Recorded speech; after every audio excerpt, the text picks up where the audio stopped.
તો મિત્રો ફરી એકવાર સ્વાગત છે તમારું આજના નવા વિડીયોની અંદર। તો મિત્રો આજના વિડીયોની અંદર આપણે વાત કરવાના છીએ મધ્યપ્રદેશ 2026-27 થી રોલિંગ બજેટ રજૂ કરશે અને મધ્યપ્રદેશ ભારતનું પ્રથમ રાજ્ય બનવા જઈ રહ્યું છે જેને સતત 3 નાણાકીય વર્ષ માટે સૂચક અંદાજ તૈયાર કરીને રોલિંગ બજેટ ફ્રેમવર્ક રજૂ કર્યું છે અને જાહેરાત મધ્યપ્રદેશના નાયબ મુખ્યમંત્રી અને નાણામંત્રી શ્રી જગદીશ દેવડાએ કરી હતી।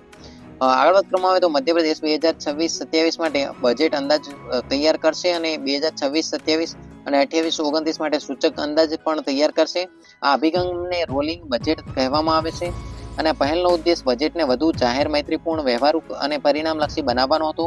આ વાત કરવામાં આવે અંજદીપ જહાજ વિશે તો તાજેતરની અંદર અંજદીપ એન્ટી સબમરીન સેલો વોટરક્રાફ્ટ ચેન્નઈ ખાતે ભારતીય નૌકાદળને પહોંચાડવામાં આવ્યું હતું અને આગળ વાત કરવામાં આવે અંજદીપ શિપ વિશે તો તે 8 એન્ટી સબમરીન વોરફ્લો સેલો વોટરક્રાફ્ટમાંથી ત્રીજું છે અને તેને કોલકાતાના Garden Reach Ship Builders and Engineers GRSE દ્વારા સ્વદેશી રીતે ડિઝાઇન અને L&T શિપયાર્ડ અને કટ્ટુપલ્લીના સહયોગથી બનાવવામાં આવ્યું છે। આ જહાજનું નામ કર્ણાટકના દરિયાકાંઠે સ્થિત અંજદીપ ટાપુ પરથી પડ્યું છે।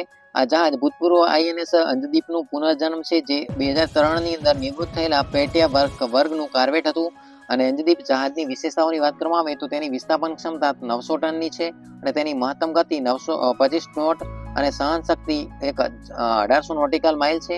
તે વોટર જેટ્સ દ્વારા સંચાલિત સૌથી મોટું ભારતીય નૌકાદળ યુદ્ધ જહાજ છે। તે હળવા વજનના ટોર્પિડો સ્વદેશી સબમરીન વિરોધી રોકેટ અને છીછરા પાણીની સોનાર સિસ્ટમથી સજ્જ છે। આ વાત કરવામાં આવે આશરે 77 મીટર લંબાઈ સાથેનું આ જહાજ દરિયાકાંઠાની દેખરેખ અને દરિયાઈ સુરક્ષાની અંદર વધારો કરે છે। દરિયાકાંઠાના ક્ષેત્રોમાં ભારતની સબમરીન વિરોધી યુદ્ધ ક્ષમતાઓને મજબૂત બનાવે છે અને આ પ્રોજેક્ટ ભારતની આત્મનિર્ભર ભારત પહેલ અને સ્થાનિક સંરક્ષણ ઉત્પાદનની વધતી જતી ક્ષમતાને પ્રતિબિંબિત કરે છે। આ વાત કરવામાં આવે પ્રસિદ્ધ સાહિત્યકાર વિનોદ કુમાર શુક્લનું નિધન તો મિત્રો જ્ઞાનપીઠ પુરસ્કાર સન્માનિત પ્રસિદ્ધ સાહિત્યકાર શ્રી વિનોદ કુમાર શુક્લનું 89 વર્ષની વયે નિધન થયું છે। તો મિત્રો બસ આજના વિડીયો પૂરતો આટલું જ। વિડીયો ગમે તો વિડીયોને લાઈક કરો, શેર કરો અને આપણી ચેનલને સબસ્ક્રાઇબ કરો। ધન્યવાદ।